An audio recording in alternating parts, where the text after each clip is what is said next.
Привет, мои дорогие зрители! Прежде всего, спасибо всем тем, кто пожелал скорейшего выздоровления Артуру. Артур, скажи спасибо. Как ты себя чувствуешь сегодня? Уже нормально, уже более или менее, но все равно, видите, такой вяленький, мягко говоря. И я тоже себя, в принципе, нормально чувствую, но все вот эти вот дни болезни я особо за собой не следила, сама не очень важно себя чувствовала, ну и плюс занималась Артуром, постоянно ему книжки читала, пыталась ему поднять настроение, поэтому, видите, мне краситься надо. Такие каникулы не очень веселые. В основном все дети уехали, поразъезжали к родственникам. Уже людей вообще практически нет, как во времена пандемии. Местных не видно, ну я уже не говорю за туристов, которых вообще сейчас очень мало. Это у Артура в школе дети поздавали экзамены, сейчас вышли на каникулы, на очень короткие, всего пару недель, потому что школа у нас необычная, особенная, которая находится в тропических джунглях, и в сезон дождей, когда ливни, туда опасно ходить, поэтому будут еще каникулы 1,5 месяца летом. Вот. А обычные школы сейчас продолжают работать, дети либо готовятся к экзаменам, либо уже сдают. Поэтому сейчас, соответственно, и очень мало туристов, все готовятся к экзаменам, никто даже по субботам не приезжает. Вот, увидела пару. Возможно, они захотят у нас остановиться. Сейчас пора. Ну, я тут стою, с Артуром гуляю и заодно по возможности пытаюсь этих туристов заманить в наш отель, в наши номера. Артур увидел жертву. Пойдем спросим. Видно, что эти люди ищут. Остановились отдохнуть. Пойдем, Артур, пойдем. Мне как-то одной стрёмно. Я, наверное, снимать не буду, а то еще спугну их. Скажут, что это такое, что это за репортеры, что это за журналисты. О боже, ребята. Ладно, надо бегом, бегом, бегом. Что вы тут? Вам что, пахнет тут чем-то медом намазано, а? Парам, парам. I found customer. Давай, fast. Oh my God, I need food now. Парам. Парам, ну, please. And you know it's... No, okay, salad I have also. Уже вы видели реакцию парама? Но у индийцев такое есть. Это не только парам. Они должны обедать в спокойной обстановке и, пожалуйста, не беспокоить. У меня даже такое было в Мадумалте. Куча работников, но периодически мне приходилось сервис доставлять клиентам, потому что наши ребята, наши мальчики ели, обедали. То я сегодня еще салат приготовила, ну что-то вроде оливье, только без колбасы. А Парам его не заметил, ему надо поднос обязательно поставить поднос, тогда... Да, ну вы, наверное, сейчас думаете, вот, неужели сама не могла заселить этих клиентов, не дала человеку нормально покушать. Но я бы не смогла, мне кажется. Ну, у меня, знаете, нет такой уверенности. Парама гораздо больше шансов. Покажу, чем я мужа кормлю, нашего кормильца. Значит, здесь дал, чечевичная похлебка, здесь у нас рис, а здесь мясо. Сейчас Парам ходит в тренажерку, в качалку, и ему нужно, конечно же, как можно больше протеинов. Вот это вот козлятина, которую я приготовила по-индийски, но на свой лад. Такое, что и мне, в принципе, вкусно. Это, кстати, он оставил для нас с Артуром. Взяла себе ребрышко. Очень мягенькое мясо получается. Соус такой вкусный с рисом перемешать. Обалдеть. В общем, если хотите, я сниму на видео рецепт. Действительно, аж хочется поделиться. Я к этому рецепту очень долго шла. Было много проб и ошибок, но все-таки нашла идеальный вариант. То есть и Параму доволен, и мы тоже с Артуром в восторге от этого мяса.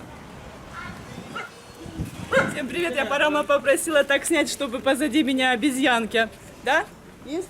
А, уже ушли. В общем, друзья, это уже следующий день. Слава богу, Артур сегодня себя чувствует еще лучше. И все-таки мы, скорее всего, поедем туда, куда собирались ехать. Сейчас перед поездкой надо немножечко кое-что прикупить. Так что вас ждет интересный шопинг.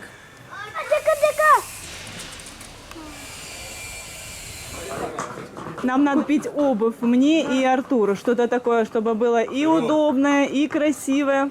Ну и заодно вам покажу. Здесь огромный выбор. Все кожаное.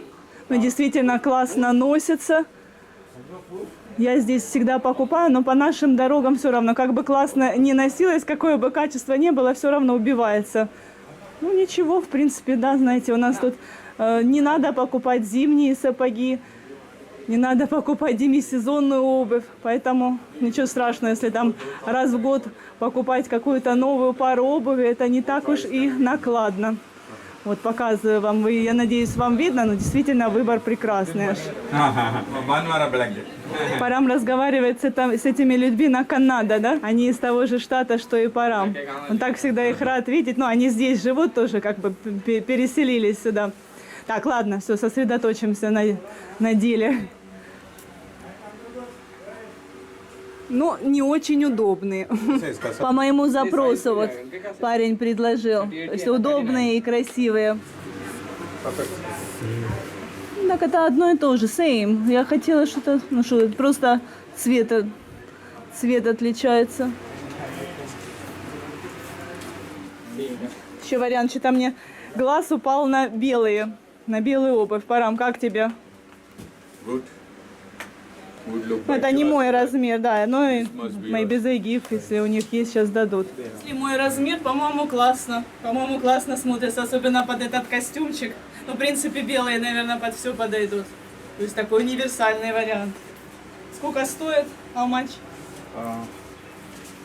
1100. Нормально. Кожаные. Не дешево, конечно, но, может быть, нам даже еще и уступят. Да, я же хотела вам рассказать сейчас по поводу вчерашних клиентов.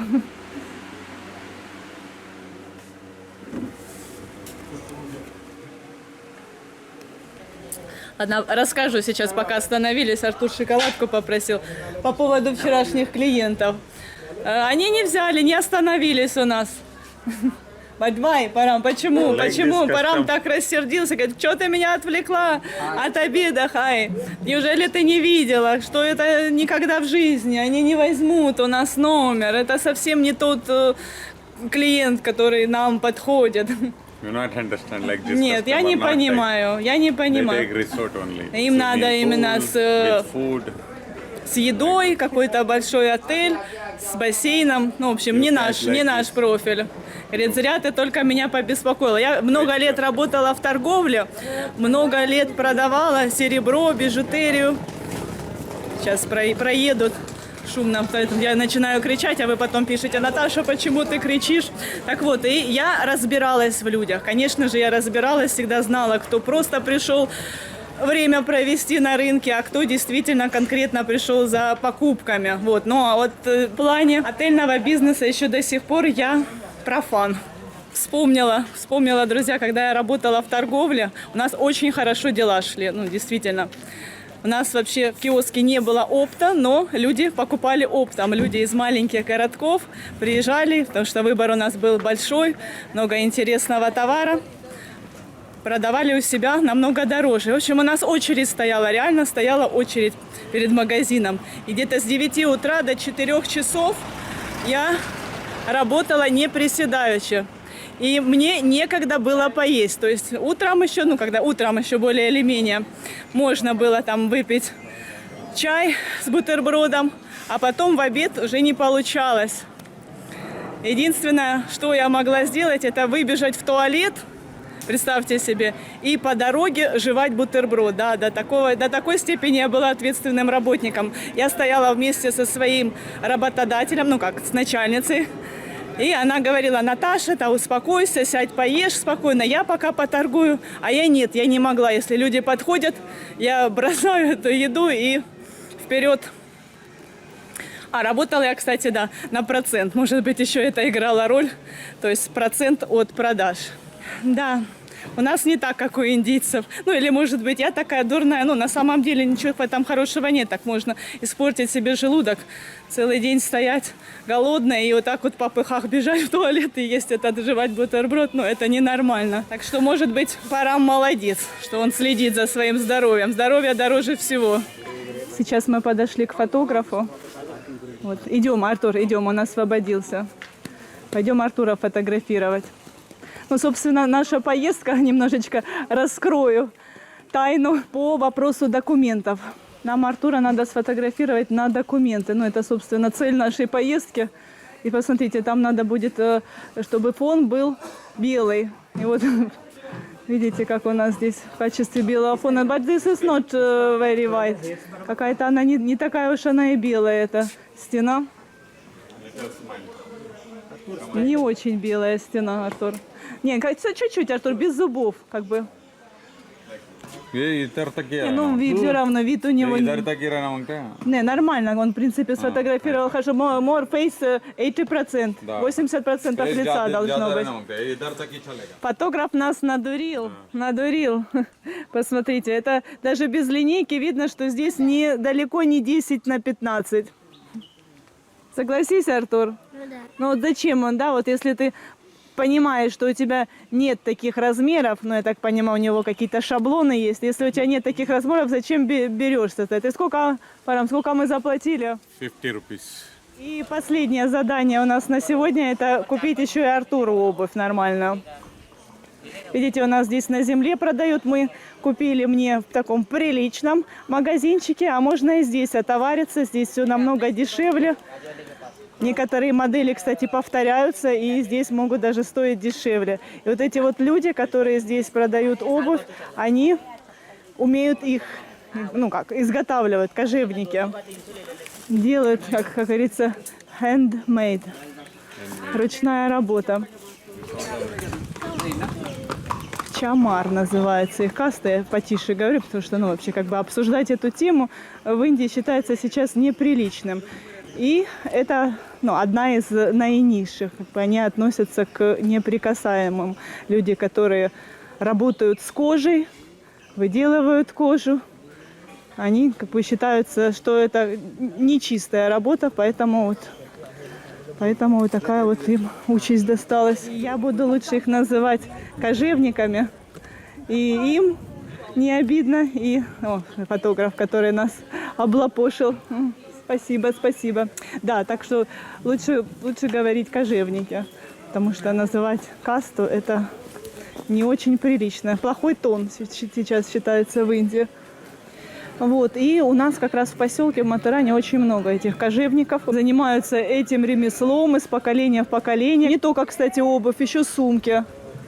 И вот у нас в Матаране огромное количество магазинов с кожаной обувью, с кожаными сумками. И у нас в поселке примерно 20% населения это кожевники.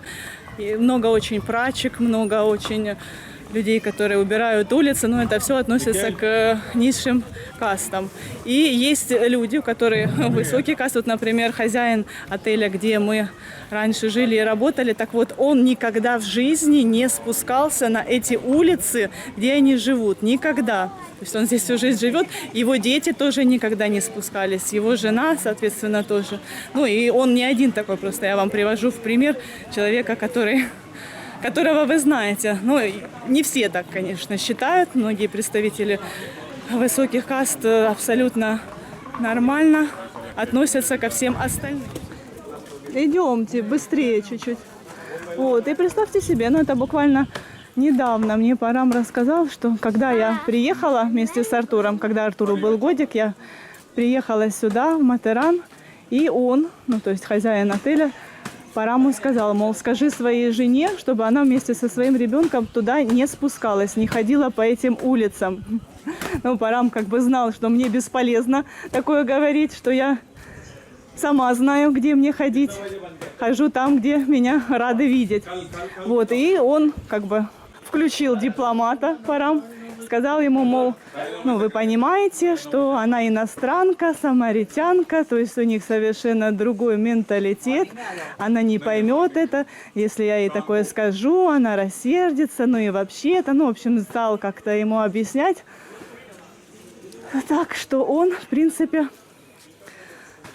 стал как бы закрывать глаза на то, что я спускаюсь на те улицы и общаюсь с детьми, с представителями вот этих вот каст неприкасаемых. Слушайте, вообще такая проблема купить ребенку нормальную обувь. Какую-то ерунду продают. Ну, вот. Либо такая вот фигня, либо шлепки. Вот смотрите, что он предлагает. Ну нет, ну for boy. Да неужели, Артур, ты будешь такое носить? Нет. Нет, спасибо. Спасибо. Мы, ну, может, не, Парам говорит, что это традиционное, да, в принципе, это и мальчиковый тоже вариант, но нужно носить под определенный наряд. Kuş şahin.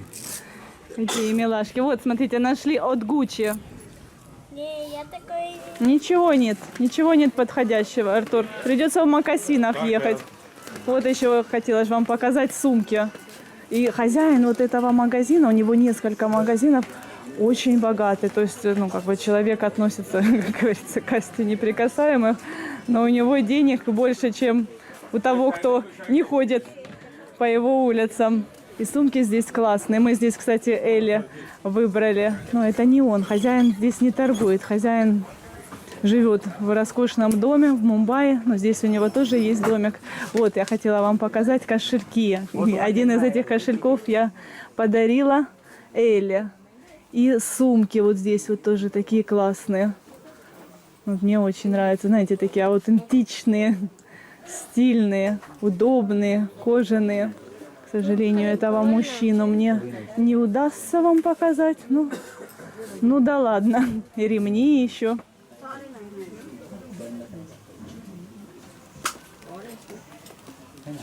Ну все, мои дорогие зрители, ну, видео подошло к концу. Подписывайтесь на наш канал, ставьте лайки. Впереди вас ждет много чего еще другого. Пока-пока-пока-пока. Пока-пока. Все, спасибо, Виднеш. Thank you. Подписывайтесь на наш канал. Впереди вас ждет еще много всего интересного.